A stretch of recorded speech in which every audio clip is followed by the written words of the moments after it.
আসসালামু আলাইকুম ওয়া রাহমাতুল্লাহি ওয়া বারাকাতুহু। ইসলামিক চ্যানেল হযরত টিভি 6 সাবস্ক্রাইব করুন।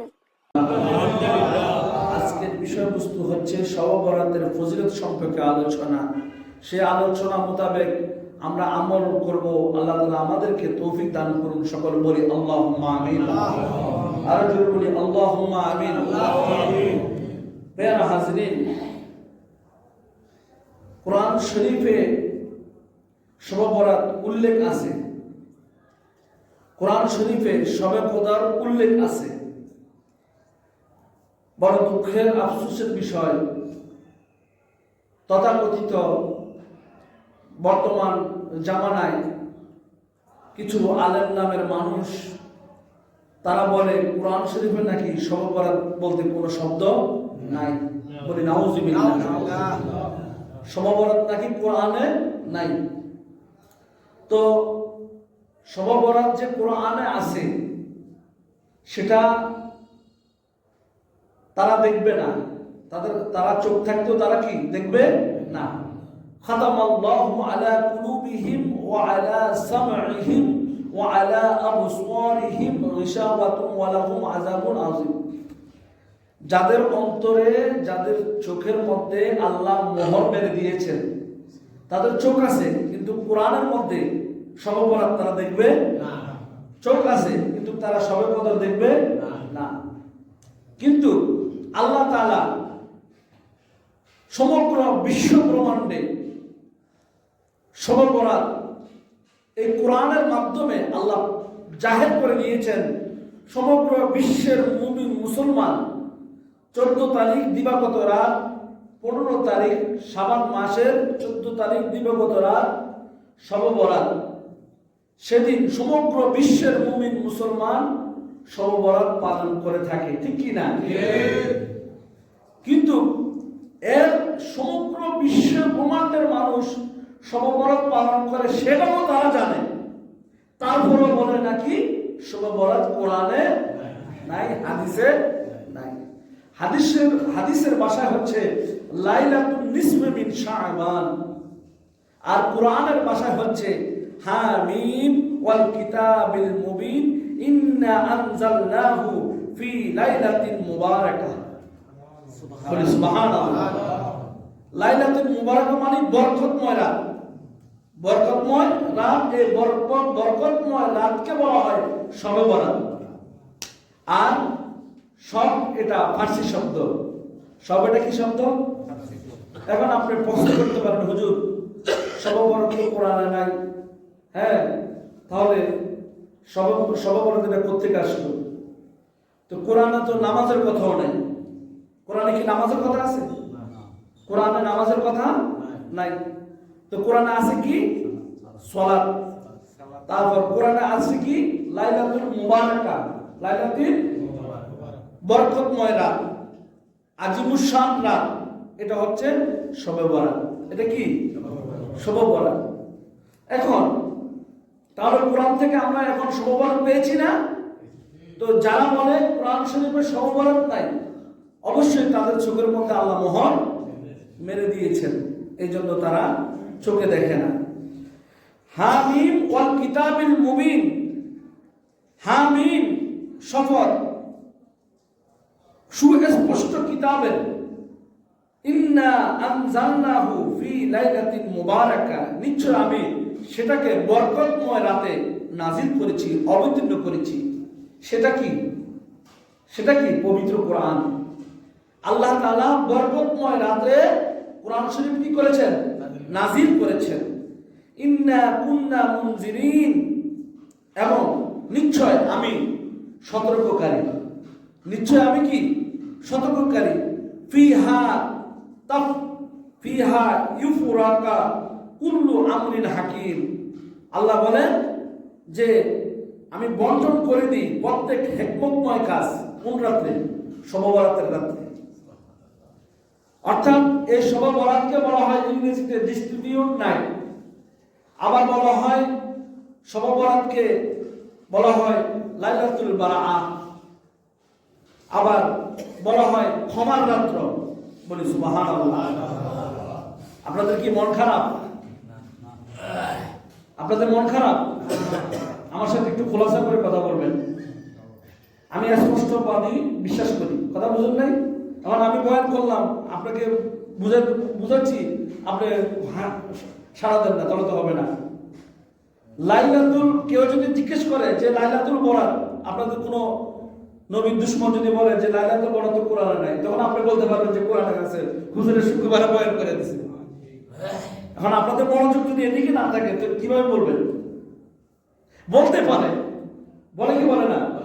এই তোরা সুন্নিরা পাগল, তোরা এত কিছু কোথায় পাইছিস, বলে কি বলে না? তাহলে আমাদের তো উত্তর দিতে হবে। আপনাদের অ্যাটেনশন, আপনাদের আউটলুক, আপনাদের দৃষ্টিভঙ্গি আমার দিকে দিবেন। পেরা হাজিরে যে হা মিম ওয়াল কিতাবিল মুবিন, এখানে হা মিম, মিম মিম, এ হা মিম মিম এটা সুস্পষ্ট কিতাবের কসম। এখানে হা মিম মিম এটা আল্লাহর, হা দিয়া আল্লাহর রাজ রহস্যময়ের একটা ইঙ্গিত, আর মিম মিম দিয়া আল্লাহর এই রাজ রহস্যময়, এটা আল্লাহ এই ব্যাখ্যাটা সুস্পষ্টভাবে বর্ণনা করেন নাই। অর্থাৎ এই ব্যাখ্যাটার রহস্য, মাহাত্ম্য, মর্মার্থ এটা আল্লাহ তাআলা গোপন রেখেছেন। কথা বুঝতে পেরেছেন? এটা আল্লাহ তাআলা কি করেছেন? গোপন রেখেছেন। যে ইন্না আনজালনাহু ফি লাইলাতিন মুবারাকা, নিশ্চয় আমি এই কোরআনকে লাইলাতুল মুবারাকা, বরকতময় রাত, শবে বরাতে আমি নাযিল করেছি। এখন আসেন, আল্লাহ তাআলা শবে বরাতের সিদ্ধান্ত নিয়েছেন, আল্লাহ তাআলা ডিসিশন নিয়েছেন যে কোরআন শরীফ নাযিল করবে কখন? শবে বরাত। ইন্না আনজালনাহু ফি লাইলাতিল কদর, কিন্তু কোরআন শরীফ নাযিল করেছে কোথায়? শবে কদরে। সিদ্ধান্ত নিয়েছে কখন? শবে বরাতে। নাযিল করেছেন কখন? শবে কদরে। তো নাযিল করা আর সিদ্ধান্ত নেওয়াটা একই কথা, কথা বুঝতে পারেন নাই? সিদ্ধান্ত নেওয়া মানে আমি সিদ্ধান্ত নিছি যে আমি ঢাকা পল্টনে যাব। ঢাকা কোথায় যাব? পল্টনে যাব। এখন আমার যাওয়ার এটা আমার সিদ্ধান্ত, কিন্তু আক্ষরিক অর্থে প্র্যাকটিক্যাল আমি গাড়ি করে আমি পল্টনে গিয়েছি, গিয়ে আমি আমার বয়ান পেশ করলাম। কথাটা বুঝেন? আমি আমার বয়ান পেশ করলাম। এখন দুটোটা কি ভিন্ন নাকি এক? এক না? আমি সিদ্ধান্ত নিয়েছি, আমি বরাতের রাত, বরাতের রাত কেন বলা হয়? এখানে আল্লাহ তকসিম করবেন, বন্টন করবেন, মানুষের রিজিক বন্টন করবেন। তাহলে এই কোরআনটা সপ্তম আসমান থেকে প্রথম আসমানে অবতীর্ণ হলো, বলি সুবহানাল্লাহ। প্রথম আসমান থেকে সপ্তম আসমান থেকে প্রথম আসমানে কি কোরআন অবতীর্ণ হলো? কার জন্য? আল্লাহর বান্দার জন্য। কার জন্য? আল্লাহর বান্দার জন্য। আল্লাহর বান্দার জন্য কেন অবতীর্ণ হলো? আল্লাহ বলেন যে তুমি কি চাও আমি তোমার মনের আশা পূরণ করব। তুমি ক্ষমা চাইবা আমি তোমাকে ক্ষমা করব। তুমি রিজিক চাইবা আমি তোমাকে রিজিক দান করব, বলে সুবহানাল্লাহ। তো এই আরশ আজিম থেকে প্রথম আসমানে আসা কোরআন মানে আল্লাহ। কোরআন মানে কি? আল্লাহ। কোরআন আসা মানে আল্লাহ আসা। কোথায়? প্রথম আসমানে। তো আল্লাহ আমাদেরকে আহ্বান করতেছেন যে তোমরা কি চাও আমি আল্লাহ সূর্যাস্ত পর্যন্ত তোমাদেরকে ডাকতে থাকবো, দিতে থাকবো, বলে সুবহানাল্লাহ। প্রিয় হাজিরিন, হযরত আয়েশা রাদিয়াল্লাহু তাআলা থেকে বর্ণনা, আল্লাহর নবী মুহাম্মদুর রাসূলুল্লাহ সাল্লাল্লাহু আলাইহি সাল্লামকে 14 তারিখ দিবাগত রাতে বিছানায় আমার নবীকে পায় নাই। কে পায় নাই? হযরত আয়েশা রাদিয়াল্লাহু তাআলা আনহা। এখন আমার নবীকে খোঁজ করার জন্য বের হলেন এত গভীর রাতে। কি রে নবীজি কই? একই সাথে ঘুমাইলাম কিন্তু নবীজি নাই। তখন আয়েশা রাদিয়াল্লাহু তাআলা আনহা পিছু পিছু হাঁটলেন, দেখলেন মদিনাতুল মুনাওয়ারা জান্নাতুল বাকির মধ্যে আমার নবী দাঁড়িয়ে জিয়ারত করতেছে, বলি সুবহানাল্লাহ। তখন আমার নবী বলতেছে, আয়েশা তুমি কি মনে করছো, তুমি কি ভাবছো যে আমি তোমার অধিকার নষ্ট করছি? তখন আয়েশা বললেন, না ইয়া রাসূলুল্লাহ, আমি মনে করলাম যে আপনি আপনার কোন স্ত্রীর কাছে আপনি গমন করেছেন, আপনি আপনার অন্য কোন স্ত্রীর সাথে কাছে আপনি গিয়েছেন, আমি এটা ভেবেছিলাম। তখন আল্লাহর নবী মুহাম্মদুর রাসূলুল্লাহ সাল্লাল্লাহু আলাইহি ওয়াসাল্লাম বলেন যে এই 14 তারিখ দিবাগত রাত 15 শাবান শবে বরাতের রাতে আল্লাহর রহমত, বরকত এবং ফেরেশতারা একদম প্রথম আসমানে চলে আসেন, বলে সুবহানাল্লাহ। এবং আরবের বনি কালব গোত্রের যে আপনার এই ভেড়া রয়েছে, ওই ভেড়া আপনার ফসমের অধিক সংখ্যক এর চাইতে আল্লাহর বান্দাকে আল্লাহ তাআলা ক্ষমা করে দেন সেদিন। বনি কালব গোত্রের যে মেষের যে ফসল রয়েছে এর চাইতে অধিক সংখ্যক বান্দাগণকে আল্লাহ এই 14 তারিখ দিবাগত রাত শবে বরাতে ক্ষমা করে দিবেন, বলি সুবহানাল্লাহ। তো আল্লাহ কেন ক্ষমা করবেন? আল্লাহ কেন ক্ষমা করবেন? যেহেতু এই বরকতময় রাতে বান্দা সিদ্ধান্ত নিয়েছে যে এই তওবা করবে এবং খালেস নিতে নামাজ পড়বে, জিকির করবে, আল্লাহর কাছে ক্ষমা চাইবে। বিগত বছরে যে গুনাহগুলো করেছে সে এই গুনাহগুলো মাফ করার জন্য সে শবে বরাতে আসবে। এই জন্য আল্লাহ তাআলা অধিক সংখ্যক আল্লাহর বান্দাগণকে আল্লাহ তাআলা কি করবে? ক্ষমা করে দিবে।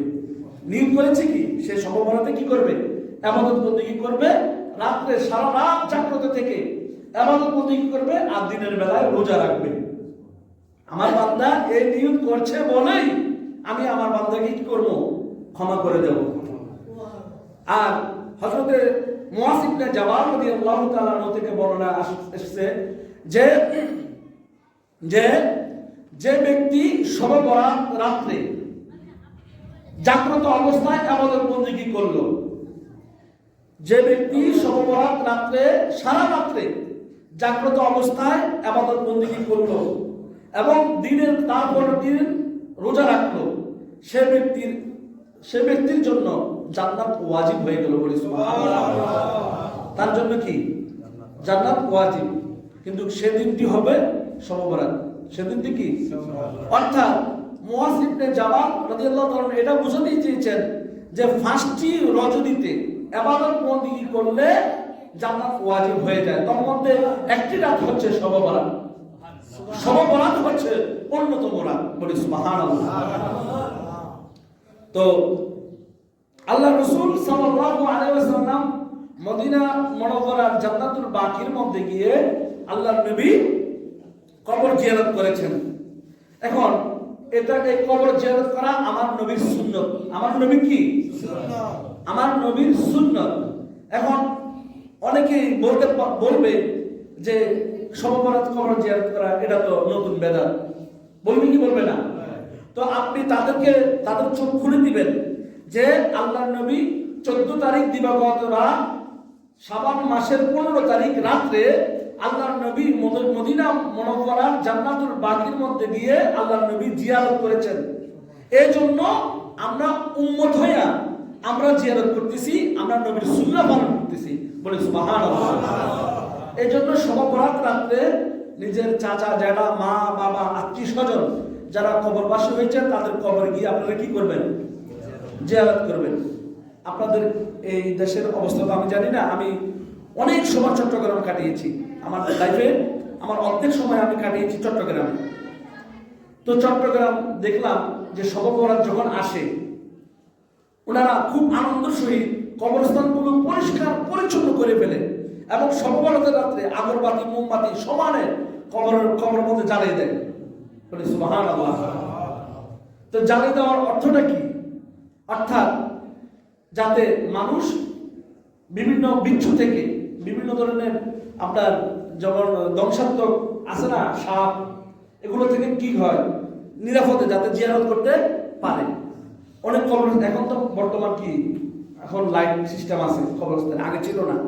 তো তারপরও আপনারা আগরবাতি, মোমবাতি আপনারা জ্বালাবেন, এটার দলিল আছে, এটা জায়েজ। আগরবাতি, মোমবাতি জ্বালানো কি জায়েজ আছে। কাদের? ওলি আল্লাহ, বিভিন্ন মুর্দাগণ যারা চলে গিয়েছেন তাদের। তো আগরবাতি মোমবাতি জ্বালানোর উদ্দেশ্যটা কি? মোমবাতি নিজের অস্তিত্ব কি করে, নিজে নিজে গলে ধ্বংস হয়ে যায়, ঠিক কি না? তো মোমবাতি জ্বালানোর রহস্যটা হচ্ছে যে আমি এই মোমবাতিটা জ্বালালাম, এই মোমবাতির ন্যায় আমি আল্লাহর জন্য, আল্লাহর ওলিদের জন্য নিজের অস্তিত্বকে মোমবাতির মতো বিলীন করতে চাই। কথাটা বুঝতে পেরেছেন? যাতে আমার এই ফানা, আমার এই সাধন, আমার এই ভোজন ওলি আল্লাহ নবীর উসিলায়, ওলি আল্লাহর উসিলায় আল্লাহ তাআলা কবুল করে নেন। এই মোমবাতি যেভাবে নিজের অস্তিত্ব কি করে ধ্বংস করে দেয়, এভাবে আমার জীবনটা যাতে ওলি আল্লাহর প্রেমে আমার জীবনটা কি হয়ে যায়, ফানা হয়ে যায়। আপনার কথা বুঝতে পেরেছেন?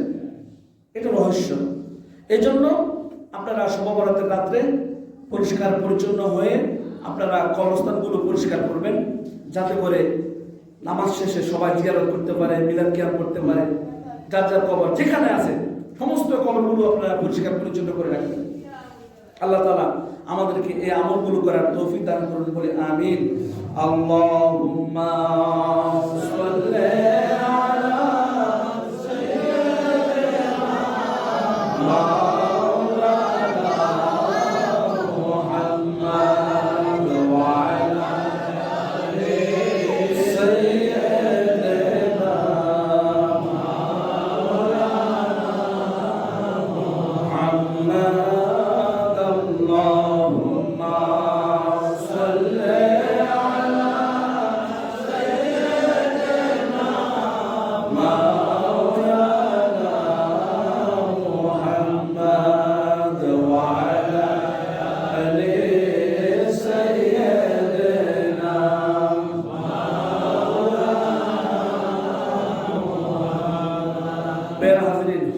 আবু হুরায়রা রাদিয়াল্লাহু তাআলা আনহু থেকে বর্ণনা, ইবনে মাজাহ থেকে হাদিস খানা এসেছে যে আল্লাহর নবী মুহাম্মদ রাসূলুল্লাহ সাল্লাল্লাহু আলাইহি ওয়াসাল্লাম ইরশাদ করেছেন, শাবান মাসের 14 তারিখ দিবাগত রাত শবে বরাতের রাতে হযরত জিবরাইল আলাইহিস সালাম আমাকে বললেন, হে মুহাম্মদ সাল্লাল্লাহু আলাইহি সাল্লাম, আকাশের দিকে আপনার মস্তক মোবারক উত্তোলন করুন। বলি সুবহানাল্লাহ। তখন নবীজি বললেন, আমি জিবরাইলকে বললাম যে এই রজনীর গুরুত্ব কি, শবে বরাতের গুরুত্বটা কি? তখন তিনি বললেন যে এই রজনীতে আল্লাহ পাক 300 রহমতের দরজা খুলে দেন। বলি সুবহানাল্লাহ। পবিত্র শবে বরাতের রাতে 300টি দরজা খুলে দেন, রহমতের দরজা। কিসের দরজা? রহমতের দরজা খুলে দেন। আর যারা আল্লাহর সাথে শিরক করে না, আল্লাহর সাথে কি করে না, জাদুকর নয়, গণক নয়, বারবার জেনা করে না, ও মদ পান করে না, এইসব বান্দাকে আল্লাহ তাআলা ক্ষমা করে দেন। এইসব বান্দাকে আল্লাহ তাআলা কি করে দেন? ক্ষমা করে দেন। আর 5 জন ব্যক্তিকে আল্লাহ তাআলা ক্ষমা করবেন না। শবে বরাত এর চেয়ে বড় রাত আসলে আল্লাহ কি করবে না? ক্ষমা করবেন না। এই 5 জন লোক হচ্ছে আপনার, যেমন এই 5 জন লোক হচ্ছে যারা আপনার মদ্যপান করে, যারা গণক, যারা জেনা করে, ব্যভিচার করে, মা বাবার অবাধ্য সন্তান, তারপর সুগুলখিরি করে, তাদেরকে আল্লাহ তাআলা ক্ষমা করবেন না। শবে বরাত ডাবল শবে বরাত আসলে আল্লাহ কি করবে না? ক্ষমা করবে না। এই জন্য আল্লাহর কাছে চেষ্টা করতে হবে যে তওবা করা, ইস্তেগফার করা, আল্লাহ যাতে কি করে? মাফ করে। আল্লাহুম্মা সাল্লি আলা সাইয়্যিদিনা মাওলানা মুহাম্মাদ ওয়া আলা আলি সাইয়্যিদিনা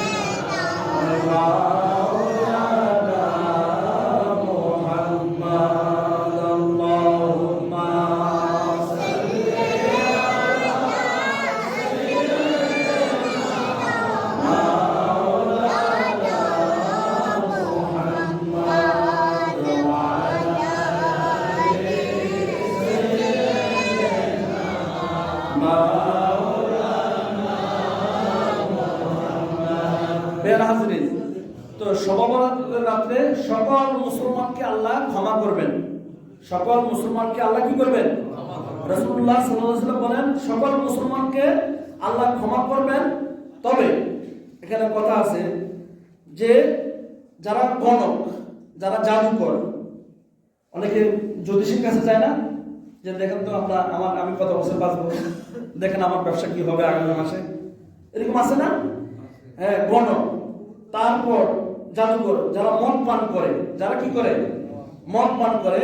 তারপর মাতা পিতার অবৈধকারী সন্তান, আর যারা বারবার জেনা করে, বারবার কি করে? জেনার কাজে লিপ্ত, তাদেরকে আল্লাহ মাফ করবেন না। অনেক সন্তান পিতা মাতার অবাধ্য আছে না, তাদেরকে বদয়া দিবেন না। আপনাদের গার্ডিয়ান যারা আছে তাদেরকে বদয়া দিবেন না, তাদেরকে বোঝানোর চেষ্টা করবেন, তাদেরকে বোঝানোর চেষ্টা করবেন। আপনি বুঝাতে না পারলেও অন্য কাউকে দিয়ে বুঝাবেন, যাতে সন্তান আপনার দিকে কি, আপনার দিকে আসে বা আপনাকে মহব্বত করে। অনেক বৈষম্য থাকতে পারে, ছেলে সন্তানের কাছে অনেক সমস্যা কি হয়, তারপরেও আপনি যদি না পারেন অন্য কাউকে দিয়ে কি বোঝানোর চেষ্টা করবেন। তারপর তাকে বদয়া দিবেন না, তাকে কি দিবেন না? বদয়া দিবেন না। মা বাপ সদা সর্বদা সন্তানের জন্য দোয়া করবে, আল্লাহর কাছে ক্ষমা চেয়ে তার জন্য। আল্লাহ তাকে কি করেন? হেদায়েত করেন। আবার বদয়া চলে আসে, বদয়া চলে আসে, আসে কি আসে না? মা বাপ কখনো সন্তানকে বলে না যে তুই গজব তোর উপরে গজব পড়ো, এভাবে কোনো মা বাপ এই কথা বলে না। কিন্তু যখন কষ্ট পায়, প্রত্যেক মানুষের ভিতরে তো আল্লাহ বিরাজ করে নাকি, তখন তাকে কষ্ট দেওয়া মানে আল্লাহকে কি দেওয়া? কষ্ট দেওয়া। এইভাবে সন্তানের উচিত মা বাবার কাছে দিয়া মাপ চাওয়া, ক্ষমা চাওয়া, ঠিক কি না? সে আপনার সন্তান যদি ডক্টরের ডিগ্রি হয়, মা বাবা যদি একদম হতমূর্খ হয়, তারপরও ওই ডক্টরের ডিগ্রি সন্তান মা বাবার কাছে, মা বাবার চাইতে বড় হতে পারে না। কিন্তু সে ডক্টর ডিগ্রি অর্জন করার আগে আল্লাহ, মা বাবা আগে তাকে ভাষা শিখেছে। তাকে কি শিখেছে? ভাষা শিখেছে। তো মা বাবা তো আগে বড় নাকি, এজন্য ক্ষমা চাইতে হবে কার কাছে? বাবার কাছে ক্ষমা চাইতে হবে। আমার সন্তান মা বাবার সাথে কি বৈষম্য? আপনার কোনো কথা থাকলে আমাকে বলেন, কথা আছে? বের হাজির যে সন্তানকে বোঝাতে হবে, আবার বাবাকেও কি বুঝ দিতে হবে। অনেক সময় বয়স্ক হয়ে গেলে ওই বুঝটা থাকে না, এই জন্য সন্তান বাবাকে বোঝাতে হবে, বাবা সন্তানকে বুঝাতে হবে। উভয় যদি না বুঝে, তাহলে গণ্যমান্য এলাকার যারা আছে মুরব্বী, এদেরকে দিয়া বোঝানোর চেষ্টা করতে হবে। কথা কি বুঝা আসছে? আল্লাহ তাআলা আমাদেরকে এই আমাদেরকে বুঝানোর চেষ্টা করার আল্লাহ তাআলা তৌফিক দান করে, বলি আল্লাহুম্মা আমিন। বের হাজিরিন, তাহলে শবে আমরা কি কি কাজ করব? আমরা কবর জিয়ারত করব, কবর পরিষ্কার করব, কবর জিয়ারত করব। তারপর আমরা আপনার সারা রাত্র ব্যাপী ইবাদত বন্দেগী করব। আমরা সারা রাত কি করব? ইবাদত বন্দেগী করব, মিলাদ কিয়াম করব, হ্যাঁ, তারপর জিকির আজকার করব, কোরআন তেলাওয়াত করব, হ্যাঁ, ওয়াজ নসিহত তো আছেই। তারপর এইভাবে আমরা সারা রাত কাটিয়ে দেব ইবাদত বন্দেগীর মাধ্যমে, তাসবিহ তাহলিলের মাধ্যমে। তারপর আমরা সকালবেলা, আমরা রাত্রে সাহারি খাবো, তারপর দিনের বেলা কি রাখবো? রোজা রাখবো। বিশেষ করে 13, 14, 15, 13, 14, 15 এটা হলো আইএমএ 20 রোজা। তা আপনারা চেষ্টা করবেন যে এই 13টা রোজা রাখার জন্য। কিন্তু আল্লাহর নবী মুহাম্মদ রাসূলুল্লাহ সাল্লাল্লাহু আলাইহি সাল্লাম শাবান মাসে অধিক পরিমাণ রোজা রাখতেন। হযরত আয়েশা রাদিয়াল্লাহু তাআলা আনহা বলেন যে আমি মনে করতাম যে আল্লাহর নবী এই রোজা আর ভাঙবে না, আল্লাহর নবী রোজা ভাঙবে না। নবীজি এত পরিমাণ রোজা রাখতেন, যেটা শাবান মাস এবং রমজান মাস।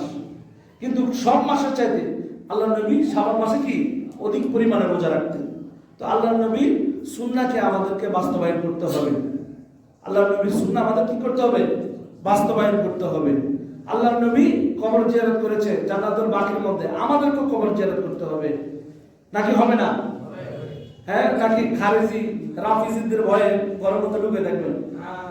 হ্যাঁ, যাইতে হবে কি হবে না? আমাদেরকে যাইতে হবে।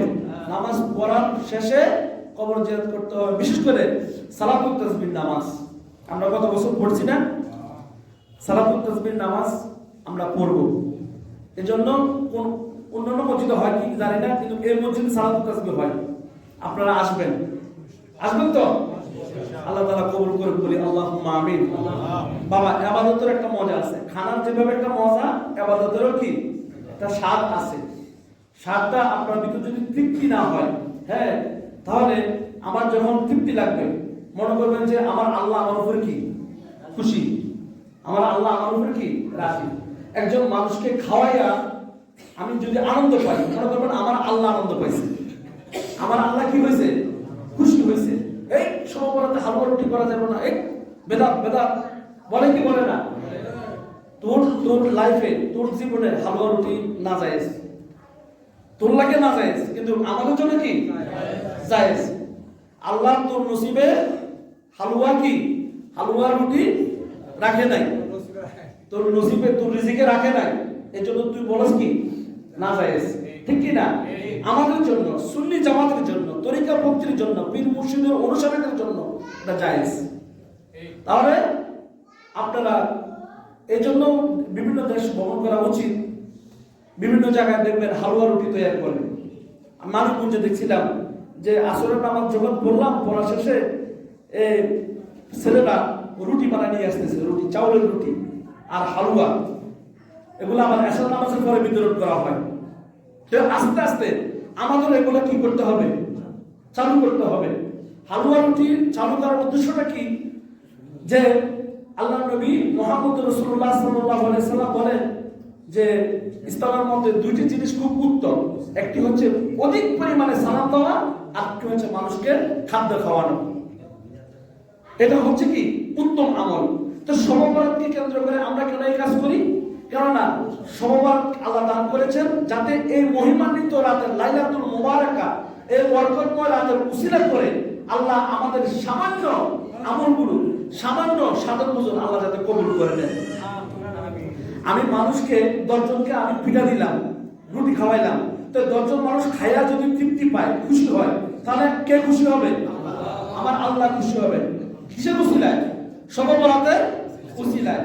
তো শবে-বরাতের উসিলা করে আল্লাহর কাছে আপনি যা চাইবেন আল্লাহ কি তাই দান করবে। এই জন্য আমরা সুন্নি জামাত যারা আছি, আমরা হালুয়া রুটির ব্যবস্থা করি, তবরকের ব্যবস্থা করি, ঠিক কি না? এটা আল্লাহ নবীর সুন্নাহ। আল্লাহ নবী কি সুন্নাহ, আমাদেরকে অবশ্যই এটা পালন করতে হবে। যারা খারেজি, রাফিজি, ওয়াহাবি, সালাফি, হ্যাঁ, যারা মানে না, হ্যাঁ, ওরা না আমার মধ্যে থাকুক, আমরা মানি, আমরা আমল করতে হবে, ঠিক কি না? কেউ যদি বাধা প্রতিবন্ধক সৃষ্টি করে, বাধা দিতে চায়, তাদের বাধা উপেক্ষা করে আপনি আপনার কাজ চালিয়ে যাবেন, আপনি আপনার কাজ চালিয়ে যাবেন। আমরা ছোটকালে দেখলাম, আমরা শবে-বরাতের দিন রাত্রে কলার বড় আছে না, কলার পাতার মধ্যে সিন্নি দিত। একদম ছোট, আমার বাচ্চার বয়সে যখন ছিলাম তখন দেখলাম যে কলার পাতার মধ্যে সিন্নি দিত। এই সিন্নি খাইয়া, হ্যাঁ, অনেক মানুষের রোগ পর্যন্ত চলে গেছে। বলি সুবহানাল্লাহ, রোগ শোক পর্যন্ত কি চলে গেছে এই শবে-বরাতের রাত্রে। এটা আমি নিজেই প্রমাণ পাইছি। তো এই যে এগুলো কারা ধ্বংস করলো? এই টুপিওয়ালা, পাগড়িওয়ালা, জুব্বাওয়ালা, বেসওয়ালা, হ্যাঁ, লম্বা দাড়িওয়ালা, প্রস্তাব করলে দাড়ির মধ্যে পাট প্রস্তাব করে যায়, এত লম্বা দাড়ি, কথা বলছেন? এই তারাই ইসলামটাকে কি করলো? ধ্বংস করলো। সুতরাং ইসলামকে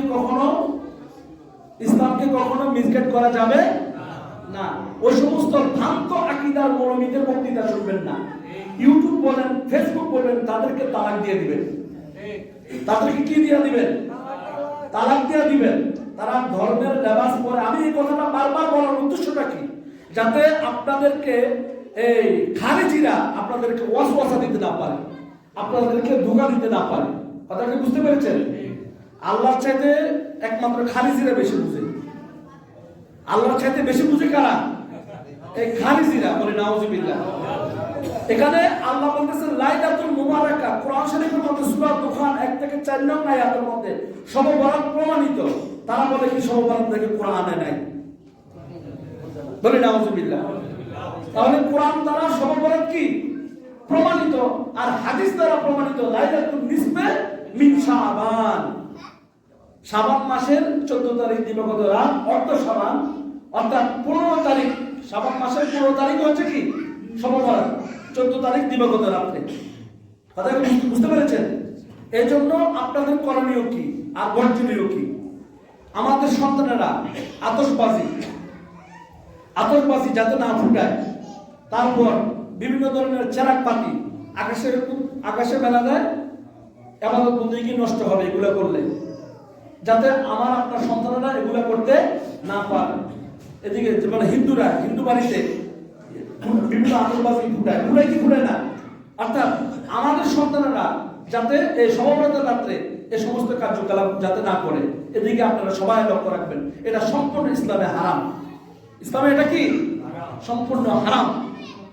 করতে হবে কি মসজিদ পরিষ্কার পরিচ্ছন্ন, কবরস্থান পরিচ্ছন্ন, সমাজ পরিষ্কার পরিচ্ছন্ন, ঘর পরিষ্কার পরিচ্ছন্ন করতে হবে, করে আমাদেরকে ইবাদত বন্দেগী করতে হবে। কথা বুঝতে পেরেছেন? এবং নিজে খাবেন, অন্যকে খাওয়ানোর জন্য চেষ্টা করবেন। বিশেষ করে সেদিন যারা গরিব অসহায় তাদেরকে একটা পাঞ্জাবি কিনে দিবেন, একটা গেঞ্জি কিনে দিবেন, একটা লুঙ্গি কিনে দিবেন, একটা টুপি কিনে দিবেন। লাইটিং তো আপনারা প্রতি বছর করেন, তারপরে তো আপনাদের সবার প্রস্তুতি আছে। হ্যাঁ, আপনারা প্রস্তুতি নেবেন যে আলোকসজ্জা করা, এটাও জায়েজ আছে। হ্যাঁ, আহকামুল মাজারের মধ্যে গোলাপ, মাজারের মধ্যে ফুল দেওয়া জায়েজ, মাজারের মধ্যে আগরবাতি মোমবাতি দেওয়া জায়েজ আছে, আলোকসজ্জা লাইটিং করা জায়েজ। দলিল যদি জানতে চান পরবর্তীতে আমার কাছে সাক্ষাৎ করবেন, আমি দলিল দিব ইনশাআল্লাহ। এগুলো জায়েজ। কিতাবের নাম হচ্ছে আহকামুল মাজার, কিতাবের লেখক হচ্ছেন আল্লামা হাফেজ আব্দুল জলিল। কথা কি বুঝতে পেরেছেন? এগুলো সব দলিল আছে, আমার দলিল ছাড়া কোনো কথা বলি না। আল্লাহ তাআলা আমাদের সকলকে আমল করার তৌফিক দান করুন। সকলে বলি আল্লাহুম্মা আমিন।